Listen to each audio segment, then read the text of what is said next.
Alright, so yes, you can freeze pesto, okay? Here's how. Prepare the pesto. Step 1, make your pesto according to your recipe. I left a video right before I did this one, if you go back just one. The portion. Spoon the pesto into ice cube trays for easy portioning, okay? This way, you can use just the amount that you need without thawing the entire batch. Alternatively, you can use small freezer-safe containers, okay? Number 3 is to freeze. So basically, place the ice cube trays or the containers in the freezer. Let the pesto freeze until it's solid, okay?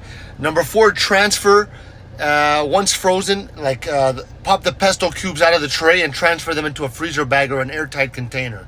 Label the bag or the container with the date on it, okay? Number 5 is to store it. Store the frozen pesto in the freezer for up to 6 months, okay?